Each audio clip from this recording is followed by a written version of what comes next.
Bonjour à toutes et à tous et bienvenue dans Animedia, votre émission 100% cinéma d'animation. Je suis Sylvain, alias Phlegmatique, et dans ce podcast, je vous fais voyager dans le monde merveilleux de l'animation. Au programme aujourd'hui, famille dysfonctionnelle, anges et SDF.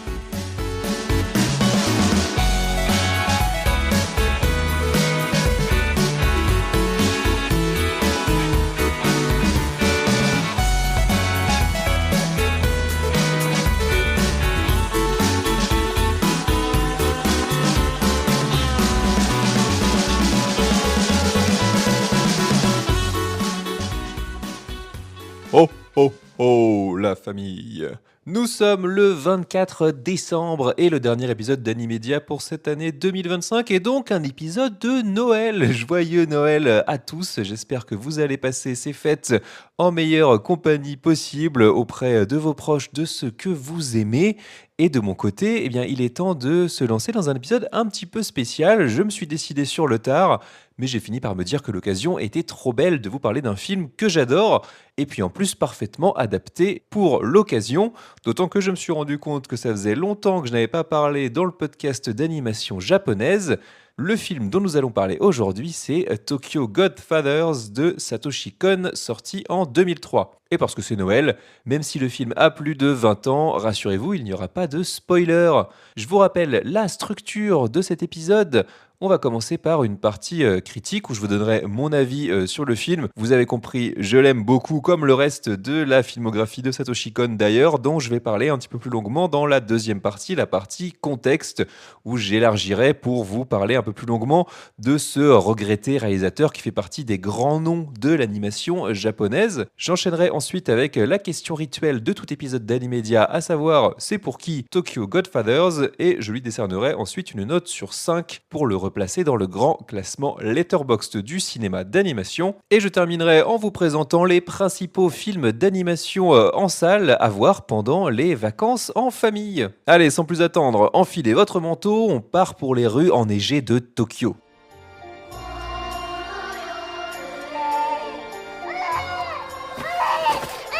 この子は神様がくださったクリスマスプレゼント。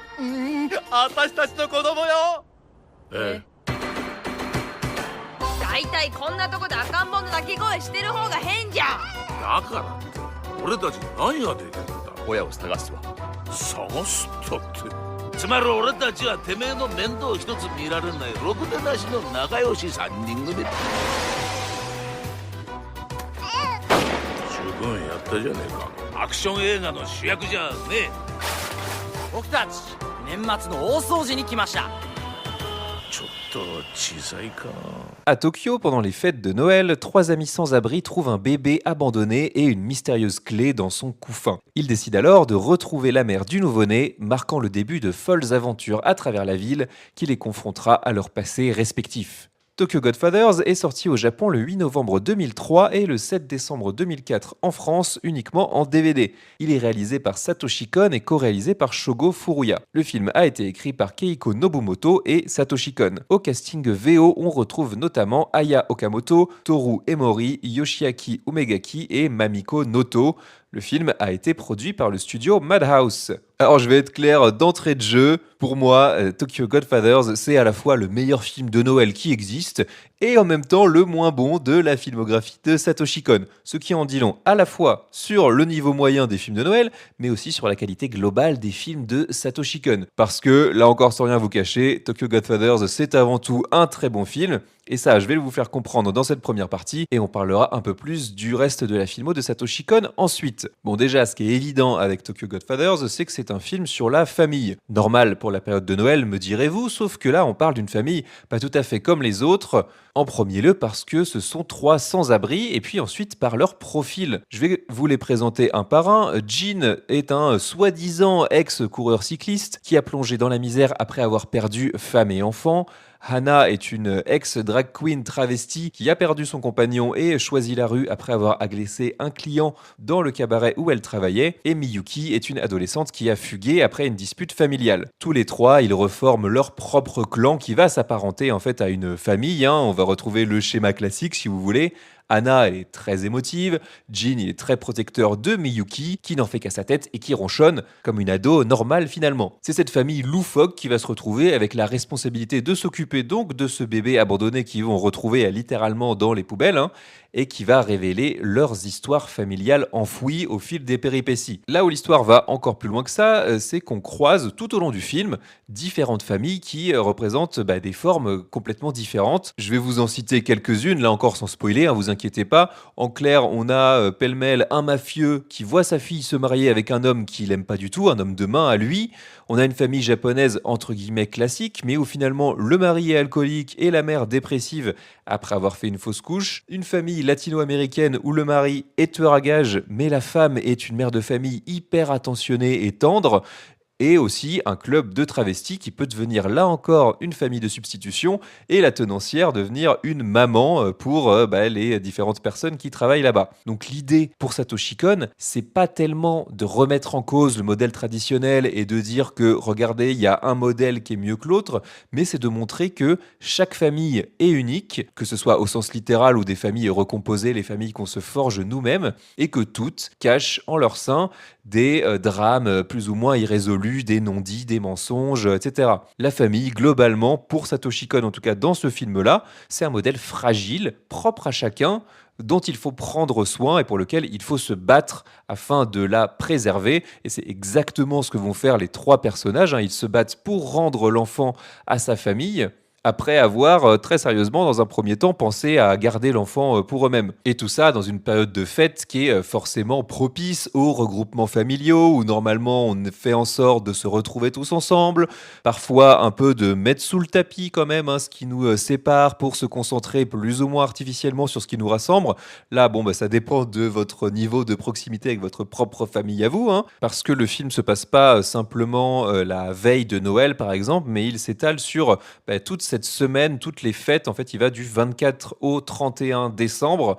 Et on va voir ces personnages déambuler dans une Tokyo qui est recouverte par la neige, dans une ambiance qui pourrait se prêter plutôt d'habitude aux festivités, mais qui là va vraiment être un moment d'introspection pour chacun des trois personnages. Mais ces péripéties, elles vont se faire via l'autre thème central du film, c'est ce qu'a plusieurs fois répété Satoshi Kon en interview, et cet autre thème, c'est le hasard. Le hasard, c'est forcément une notion compliquée à traiter dans le cadre d'un film, parce qu'on peut se dire que ça peut servir de béquille à un scénario complètement bancal, ou alors le prétexte à toutes les approximations, à relier des éléments les uns aux autres un petit peu par magie, et on peut se retrouver avec un scénario qui multiplie les Deus Ex Machina, donc vous savez ces résolutions un petit peu sorties de nulle part, ou les coïncidences, pour qu'on se retrouve en face d'un univers auquel on croit plus du tout. S'il n'y a que des éléments magiques, hasardeux, des coïncidences partout, ça paraît compliqué pour nous, spectateurs, de nous investir. Mais dans Tokyo Godfathers, la différence, c'est que là, on se retrouve face à un élément de hasard qui est complètement assumé. Ça fait partie du propos et ça fait partie de la structure du film, puisqu'il faut bien avoir en tête que on est plus face à un conte de Noël d'autre chose. Alors, vous savez que pour moi, la formule du conte, c'est pas quelque chose que j'affectionne particulièrement. J'en ai notamment parlé dans La plus précieuse des marchandises, dans Les noces funèbres. C'est quelque chose qui revient finalement assez souvent, qui plus est dans le cinéma d'animation, parce que c'est un bon moyen de faire passer des messages aux enfants.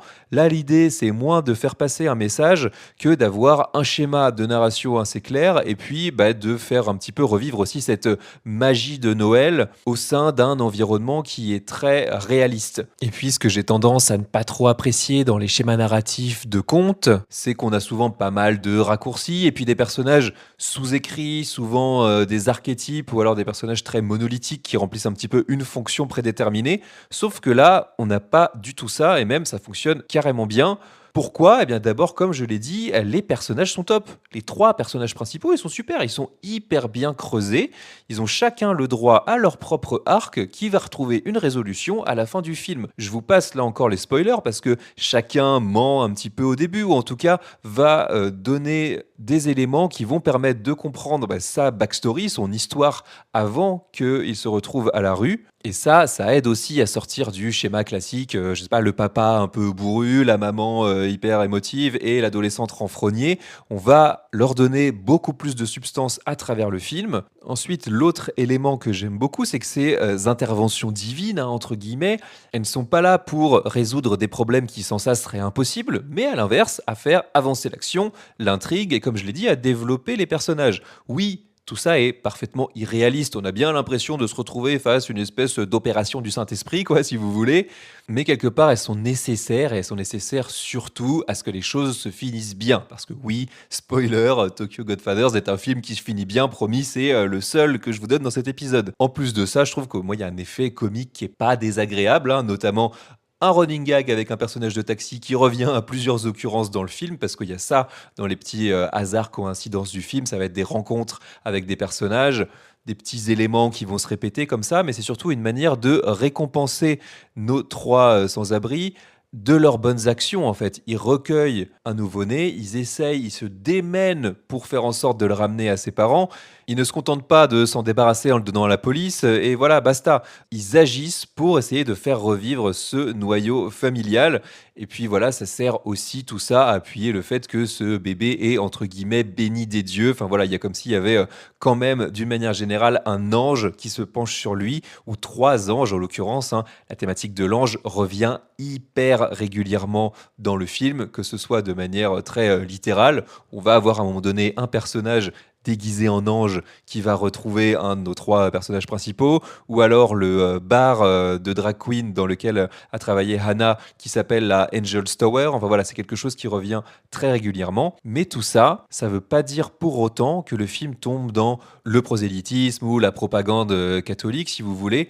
Pas du tout, c'est aussi en lien avec un autre élément central du film, et là je vais être obligé de sortir un petit peu un gros mot, on va parler d'animisme. L'animisme, qu'est-ce que c'est? Pour vous donner une définition rapide, c'est la croyance en un esprit ou une force vitale qui anime les êtres vivants, mais aussi les objets ou les éléments naturels, comme des pierres, le vent, etc. C'est une pensée qui est très répandue dans la culture japonaise, et qui peut créer en ville ce fameux décalage entre tradition et modernité, hein, la fameuse tarte à la crème qu'on vous sort quand on parle du Japon. Évidemment, il y a ces immeubles hyper futuristes qui tranchent avec ce que nous, on a l'habitude de connaître. Et puis, en même temps, des temples, des petites statues érigées pour des divinités très locales, etc. Tout ça existe et cohabite parfaitement au Japon. Et Tokyo Godfathers est rempli de cette pensée animiste. Alors, de manière très directe, apparemment, ça je l'ai lu en faisant des recherches, hein, il y a énormément de détails qui se cachent dans les décors même du film, dans les arrière-plans. Ils se sont amusés à dessiner ce qui ressemble à des visages, des nez, des bouches, des yeux directement dans les éléments du décor, dans les immeubles, dans les structures de clim, etc. Alors j'avoue que c'est quelque chose que je n'ai absolument pas repéré moi-même, mais là j'ai qu'une envie, c'est de relancer le film et de faire pause pour aller scruter chaque arrière-plan. Peut-être qu'il n'y a pas besoin de faire ça, hein. Je pense que clairement vous pouvez trouver sur internet des sites qui recensent comme ça des backgrounds avec des images tirées directement du film, mais sans aller jusque-là, là, j'en ai un en tête, hein. C'est un des premiers plans du film d'ailleurs, dans lequel les personnages traversent un parc pour enfants où il y a un jeu pour enfants qui est vraiment une forme de baleine. Voilà, ça c'est très littéral. Je pense que les dessinateurs et Satoshi Kon se sont amusés à cacher des choses beaucoup plus précises et qui demandent un petit peu plus de minutie pour les trouver. Mais voilà, c'est quand même un jeu intéressant et c'est l'idée toujours chez Satoshi Kon. On en reparlera dans la deuxième partie un peu plus en détail, mais c'est de superposer deux réalités. D'un côté, on a la ville réelle des personnages. Cette ville, elle est réelle pour les personnages, hein. Elle n'a absolument pas d'éléments fantastiques. Et la ville de fiction pour nous, le spectateur, qui va déceler des choses que les personnages ne peuvent pas voir. L'idée, elle est très claire, et là encore, c'est un poncif, mais bon, Satoshi Kon, il est allé plus loin, c'est de montrer que la ville, Tokyo en l'occurrence, est un personnage à part entière qui veille sur les personnages, notre trio de SDF, pour les faire avancer dans leur quête porteuse d'espoir et pour essayer de renouer avec la notion de famille. Et ça, cette surveillance, cette bienveillance de la ville à l'égard de nos trois personnages, elle va se représenter très concrètement, hein. La ville vit et elle va le montrer notamment grâce à une bourrasque qui va aider un personnage ou au contraire le vent va s'arrêter pour signifier la mort d'un autre personnage. On a une scène à un moment où il se retrouve dans une ruine où il y a énormément de chats qui sont là encore contents eux de retrouver une cellule vers laquelle se rapprocher. On a une maison qui est détruite littéralement pour signifier la déliquescence du foyer qui habitait là. Donc la ville, elle est soumise également à toutes ces variations et c'est un élément central du récit sans que ce soit forcément appuyé, souligné, encadré, etc. C'est organique, ça fait partie d'un grand tout dans lequel les personnages évoluent. Et voilà, c'est vraiment une très grosse force au niveau de l'écriture pour le film. Un autre des points principaux du film tient du fait que ces trois personnages, ça ne nous aura peut-être pas échappé, sont des sans-abri. Et ça ouvre un premier volet un peu plus social dans le cinéma de Satoshi Kon, d'autant qu'il le fait sans aucun misérabilisme, alors que c'est pas des personnages qui sont forcément très représentés au cinéma, ou alors on va les avoir en tant que personnages secondaires, presque en tant que comic relief, ou ça va être vraiment des figurants. Non, là, ils sont vraiment au cœur de l'intrigue, et c'est présenté, je vais pas dire de manière assez positive, et à la fois, il y a forcément un fond dramatique parce que ce sont des personnages qui trimballent avec eux énormément de choses. On ne se retrouve pas non plus à la rue par hasard. Il faut avoir vécu un certain nombre d'événements. Mais il y a aussi quand même une part de comédie qui va se retrouver peut-être un petit peu plus dans la dernière partie avec des scènes un peu plus action. Mais on l'a aussi au début parce que il faut nous présenter les personnages, leurs interactions. Enfin, c'est quand même la famille dysfonctionnelle dans toute sa splendeur, hein. Ils se tapent dessus, ils se crient dessus, ils sont jamais d'accord, etc. Mais surtout, ce qui est hyper important, et là où encore ça révèle d'une écriture très très fine, c'est que leurs problèmes, leurs peines, leurs drames ne viennent pas du fait qu'ils sont à la rue, mais de ce qu'ils ont perdu, de la vie qu'ils avaient avant, qu'ils regrettent. Ils ont recréé leur maison, leur foyer, leur cellule familiale. Ils ont des techniques pour subsister. On les voit déambuler dans la ville. On comprend malheureusement quelque part qu'ils ont quand même quelques années d'expérience de la rue, donc c'est entre guillemets pas tellement un problème, même si on comprend que le manque de nourriture, le manque d'hygiène sont quand même un souci du quotidien auquel il faut remédier régulièrement. Mais finalement, ça va être les autres personnes, pour le coup, les figurants, les autres personnes qu'ils vont croiser dans la rue, dans les transports, qui eux vont les juger, voire les détester carrément pour ce qu'ils sont, pour ce qu'ils représentent. Peut-être que c'est nous aussi qui, de base, nous mettons à leur place. Enfin, voilà, je sais que personnellement, je vis à Paris, j'en vois quand même assez régulièrement, que ce soit dans les transports, dans la rue. Ça fait partie, malheureusement, du quotidien de pas mal de personnes qui vivent dans des grandes villes, et ce sont plus nous qui ont un problème avec eux que eux qui ont un problème ou avec nous ou avec leur propre vie, et le film ne les juge justement à aucun moment et ne va jamais faire en sorte qu'on s'apitoie sur leur sort de pauvres SDF. C'est forcément une situation qui n'est pas choisie, qui est même complètement subie, mais c'est fait avec une élégance et surtout ce sont des personnages qui vivent au-delà du fait qu'ils vivent dans la rue. Je terminerai, c'est vrai que d'habitude j'en parle plutôt au début, mais là j'avais vraiment envie de commencer cette critique par les thématiques du film. Je vais finir donc par la partie technique. À ce niveau, je pense que c'est le travail le plus abouti entre Satoshi Kon et Madhouse, qui est le studio avec lequel il a fait en fait la plupart, si ce n'est l'intégralité de ces films. Si on compare notamment à Perfect Blue ou même Millennium Actress, qui sont sortis quelques années plus tôt, Tokyo Godfathers est d'une qualité nettement supérieure, que ce soit au niveau du trait, du dessin ou de l'animation. Et ça s'explique aussi pour une raison simple, c'est que le film a coûté l'équivalent de 2,4 millions de dollars contre 1 million de dollars seulement pour ces deux précédents films. On en reparlera, mais Satoshi Kon, ça fait aussi partie de ces réalisateurs japonais qui avaient l'habitude de travailler avec des tout petits budgets et qui pourtant réalisaient des prouesses, que ce soit techniquement, artistiquement, mais parce que justement il essayait d'utiliser le montage, la réalisation de manière très différente et hyper spécifique. Là je vous tease pour la deuxième partie, donc restez bien avec moi. Dans Tokyo Godfathers, il tente un petit peu moins de ces choses-là, de ces petits gimmicks entre guillemets pour lesquels il est connu, que ce soit justement au niveau du montage ou de la réalisation. C'est vraiment l'écriture et les personnages qui passent au premier plan, qui sont vraiment au centre de l'intrigue et de ce qu'il a envie de montrer. Mais on retrouve quand même une des thématiques chères à Satoshi Kon, qui est le passage d'une réalité à une autre. En l'occurrence, là, ce sont des personnages non pas qui vivent une double vie, mais il y a ce qu'ils ont été et ce qu'ils sont maintenant, voire miroir pour certains, le mensonge qu'ils construisent pour faire croire qu'ils ont été quelque chose et ce qu'ils sont réellement. Et tout ça forme pour chacun des personnages des réalités qui parfois se chevauchent, parfois on passe de l'une à l'autre. Il y a quand même quelques scènes, notamment une scène de rêve qui va se retrouver par la suite beaucoup plus poussée, notamment dans Paprika, où on va avoir ce passage hyper fluide d'une réalité à une autre. Et puis finalement même des effets de montage qui sont beaucoup plus discrets, mais qui sont quand même la preuve de la patte Satoshi Kon. Donc en clair, plus de 20 ans après, c'est toujours aussi impeccable. Les backgrounds, les arrière-plans, j'en ai parlé vite fait avant, mais si on peut cacher autant de détails, c'est qu'ils sont hyper fouillés, hyper précis. Enfin vraiment, c'est un régal pour les yeux. Et que ce soit cette épure un petit peu au niveau du style, que ce soit justement ce trait, que ce soit ces personnages, la période aussi à laquelle ça se passe, la formule du conte, ça en fait de très loin le film le plus accessible de la filmographie de Satoshi Kon, ce qui est en soi une qualité qui peut tout à fait servir justement de porte d'entrée. Moi, il me semble que c'est celui que j'ai vu en dernier, donc comme quoi, on peut complètement prendre le truc à l'envers, mais si voilà, vous avez écouté cet épisode, que vous êtes arrivé jusque-là par curiosité, ça peut être un super film de départ, et après, une fois que vous aurez envie de creuser la filmo, vous allez comprendre ce que le bonhomme est capable de faire, mais ça, on en reparle dans la deuxième partie. En attendant, ce que je peux vous dire pour conclure, c'est qu'on a un film d'1 heure et demie, un tout petit peu plus, mais qui est déjà hyper rythmé, qui alterne quand même tout le temps entre le drame,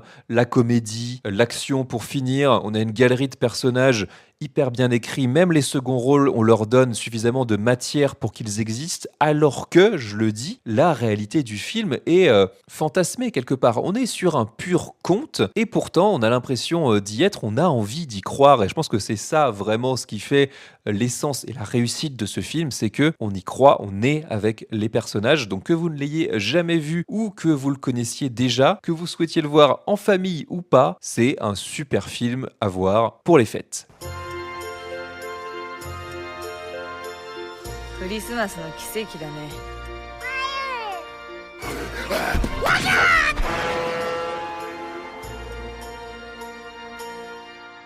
On enchaîne avec la partie contexte pour revenir brièvement sur la carrière de Satoshi Kon. Alors pourquoi brièvement? Déjà parce que je ne suis pas spécialiste, même si pour le coup j'ai tout vu, parce que justement c'est malheureusement une carrière qui a été assez courte, aussi courte que fulgurante même on peut dire, puisque Satoshi Kon est décédé à 46 ans en 2010, ça fait déjà plus de 15 ans, d'un cancer du pancréas, mais il a eu le temps de marquer durablement l'animation japonaise, mais bien au-delà, puisque ses œuvres ont laissé une trace dans le monde du cinéma, bien au-delà du Japon. Pour reprendre depuis le début, Satoshi Kon, c'est un mangaka de formation. Il a commencé par là, il a sorti sa première œuvre en 1985, avant de travailler notamment en tant qu'assistant pour Katsuhiro Otomo sur Akira, rien que ça, le manga Akira, et vous allez voir, ça va être une constante dans son début de carrière. Il a collaboré déjà avec des très très gros noms du cinéma japonais. Après ça, il débute dans l'animation au début des années 1990 en travaillant sur Rujin Z, qui est un film qui a été planifié et scénarisé par Katsuhiro Otomo, encore lui, que je vous recommande de voir d'ailleurs. C'est plutôt une genre de farce qui creuse encore un petit peu plus le sillon qu'il y avait déjà dans Akira autour de la symbiose entre l'homme et la machine, avec en plus un discours sur le traitement des personnes âgées au Japon. C'est assez drôle, mais toujours un petit peu inquiétant dans la manière que ça a de montrer cette certaine vision d'un futur plus ou moins proche. Voilà, petite recommandation dans le podcast, là, comme ça. Il continuera ensuite à travailler avec Otomo pour le segment qui s'appelle Magnetic Rose du film Omnibus Memories, qui est désormais disponible chez nous dans des bonnes éditions, un DVD Blu-ray qui est ressorti au cinéma il y a quelques années. Et ensuite, ils ont coécrit ensemble un manga qui s'appelle Séraphim, qui ne sera malheureusement jamais terminé pour cause de différents créatifs. Et puis, Satoshi Kon trouvait le processus un petit peu trop lent pour lui. Enfin, voilà, c'est dommage, mais vous pouvez quand même le trouver. Il y a des éditions françaises qui existent, je l'ai dans ma bibliothèque, et il a aussi travaillé sur le layout de Patlabor 2, donc cette fois-ci avec Mamoru Oshii. Voilà, encore un gros nom d'animation japonaise, Monsieur Ghost in the Shell notamment. C'est en 1997 que Satoshi Kon va se lancer à 100% dans l'animation, il laisse vraiment le manga de côté, après avoir notamment commencé une série, là encore restera inachevée, qui s'appelle Opus, et en tout, il va donc réaliser 4 films, donc si vous voulez platiner sa filmographie, c'est pas très compliqué, malheureusement j'ai envie de dire, dire. Après Perfect Blue, il va enchaîner avec Millennium Actress en 2001, donc Tokyo Godfather en 2003 et Paprika en 2006, avec en plus une mini-série en 13 épisodes qui s'appelle Paranoia Agent, dont il n'a pas réalisé tous les épisodes, mais il a été présent à toutes les étapes de la conception. Il a vraiment chapeauté le projet. Je ne vais pas m'étendre plus en avant que ça sur Paranoia Agent, mais j'en ai fait un article sur un blog que j'avais fondé à l'époque qui s'appelle Le Grand Pop. Et voilà, je vous invite tout simplement à aller lire ça. Je vous mets le lien en description si vous voulez plus d'éléments sur la série. À chaque fois, il y a toujours une thématique centrale chez Satoshi Kon. J'en ai déjà un petit peu parlé, mais je vais approfondir ici. C'est cette imbrication entre la fiction et la réalité, ou en tout cas entre plusieurs niveaux de réalité qui se chevauchent, qui se mélangent. La vie privée, la vie publique, la vie à l'écran, la vie en dehors de l'écran, la vie des rêves, la vie réelle. Et ça commence dès Perfect Blue, son premier film. Alors c'est impossible d'en parler sans vous le spoiler, donc je ne vais pas le faire, mais en gros, qu'est-ce que ça raconte en 2 mots? C'est l'histoire d'une idol, donc d'une membre d'un groupe de J-pop, en gros, qui commence une carrière solo, une carrière d'actrice aussi, et qui va se retrouver un petit peu harcelée par un fan un peu trop présent, et de fil en aiguille, elle va commencer à révéler certains traumatismes dans sa vie personnelle, dans sa vie professionnelle.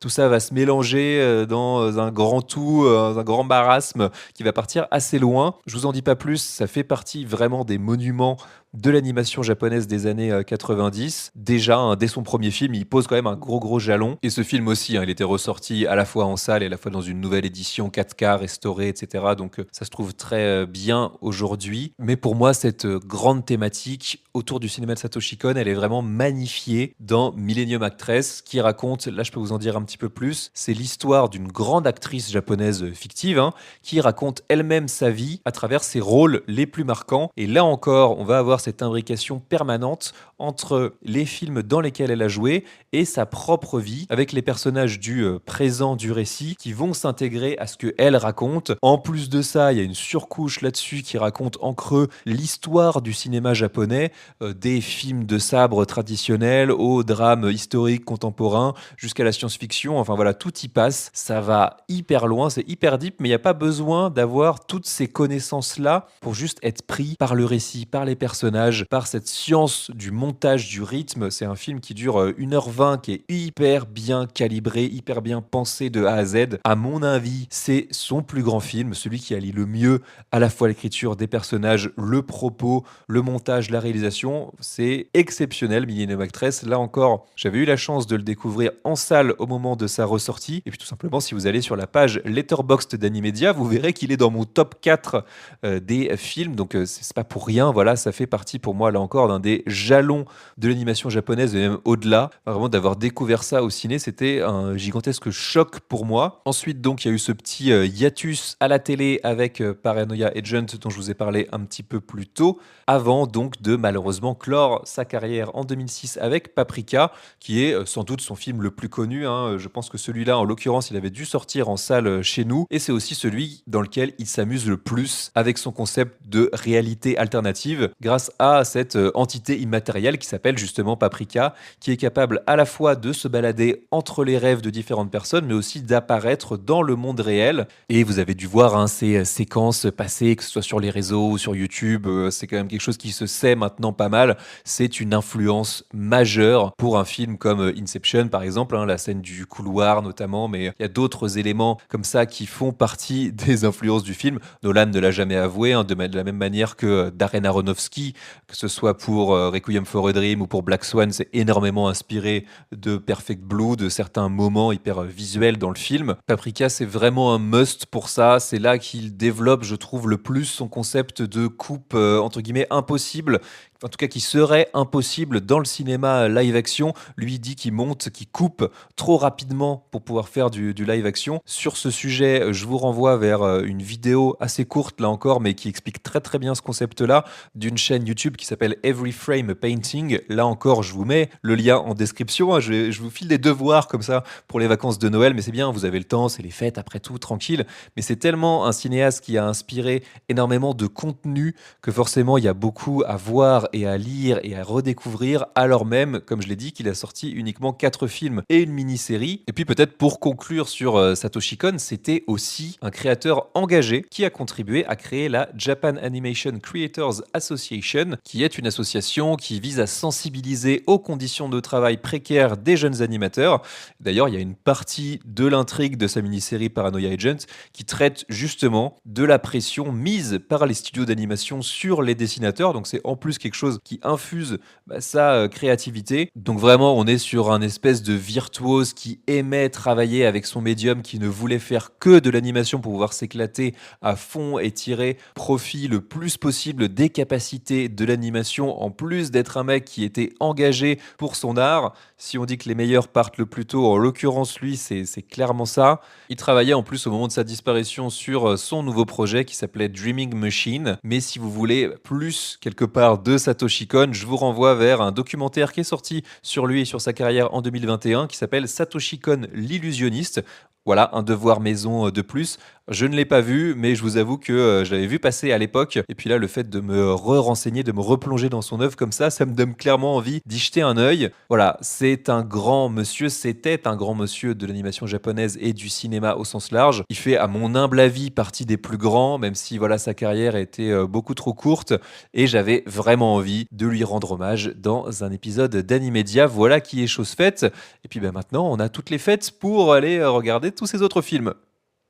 On en arrive à la question rituelle de tout épisode d'Animedia, à savoir c'est pour qui Tokyo Godfathers. La première chose à dire, vous l'avez sans doute compris, c'est que c'est pas un film pour les enfants, en tout cas pas avant, je dirais 10-12 ans. Il y a quand même des thématiques pas faciles, les violences familiales, la mort, le fait de se retrouver à la rue, etc.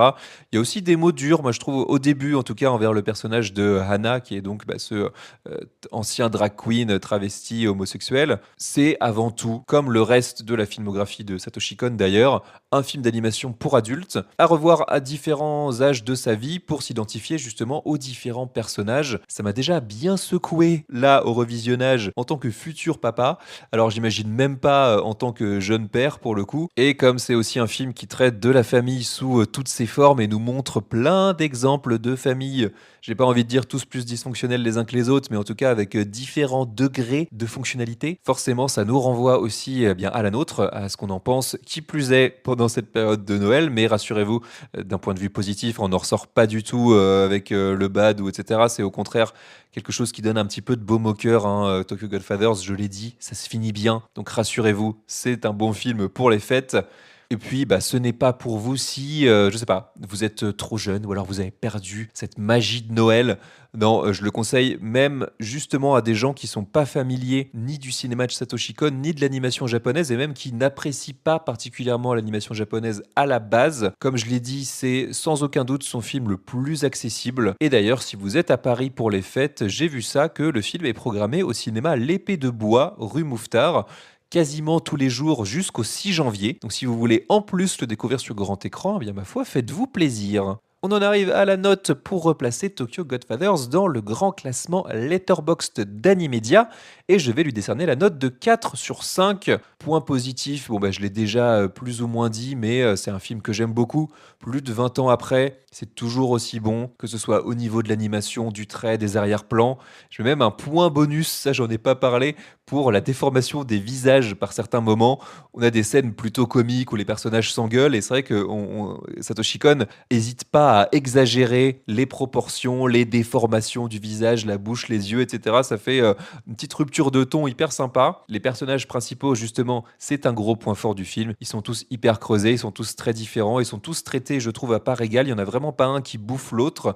Ça traite, comme j'ai déjà dit, de la famille recomposée, dysfonctionnelle sous toutes ses formes, avec la forme du conte sous sa forme magique, mais avec ce qu'il faut de poésie. Il y a des moments que j'adore dans le film, ça intervient 3 fois, il me semble, où le personnage de Hana, qui est plutôt dans l'émotion, qui est assez fonceuse, mais justement qui parfois prend un petit peu plus de recul sur la situation, s'arrête, regarde ce qu'il y a autour d'elle, réfléchit à ce qu'ils sont en train de vivre et sort un haïku, une petite forme poétique. Ça crée des petits moments de suspension comme ça, souvent la caméra caméra dézoome en plus à ce moment-là. Ça fait une bouffée d'air frais, ça permet en plus de ralentir un petit peu le rythme. C'est pas grand-chose, mais ça m'a vraiment marqué. Je trouve ça vraiment hyper bien vu et ça développe en plus une autre facette du personnage. Bref, ça vous donne une idée de où on peut aller, et d'où on peut pousser l'analyse autour de ce film.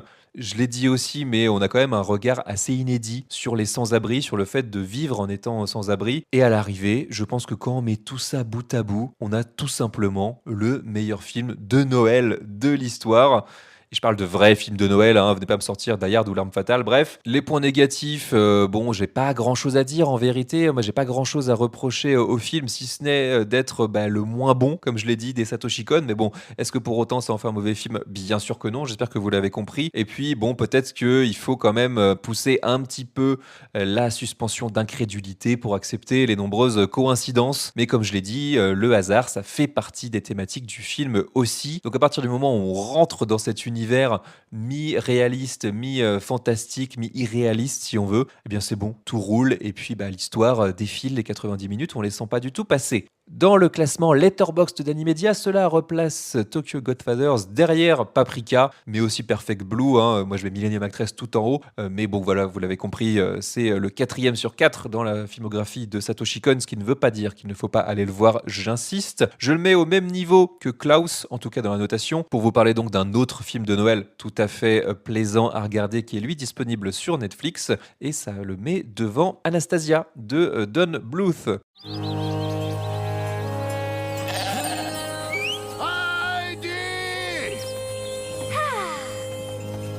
Allez, on y va. Grand-père. Oh, ma petite chérie. Salut Heidi, Peter. Et rends-moi ça, Rubinette, petite voleuse. Ne traîne pas, Peter. Certains parmi vous doivent connaître le célèbre entrepreneur Monsieur Schneidinger. Hé, t'as entendu ça? C'est un bébé lynx. Il est blessé. Il faut qu'on le fasse sortir. Heidi! Avant de se quitter, je voulais vous faire un petit point guide des sorties d'animation à voir au cinéma pendant ces vacances. Voilà, vous êtes là en famille, qu'est-ce qu'il faut aller voir? Eh bien, ne vous inquiétez pas, je vais tout vous dire. J'en ai sélectionné 5, ce qui est quand même déjà pas mal, hein. C'est pour vous dire quand même la richesse du cinéma d'animation. Je vais commencer par l'évidence des évidences, celui qui défonce tout au box-office, qui est encore disponible dans plus de salles que Avatar 3, alors qu'il est sorti bien après. C'est bien évidemment Zootopie 2. Est-ce que j'ai besoin d'en dire plus, hein? Le film a dépassé les 4 millions d'entrées en France. Il devrait être le film sorti en 2025 le plus vu en France, hein, devant l'adaptation live de Lilo et Stitch. Et je vous renvoie bien sûr vers mon épisode précédent, l'épisode 38.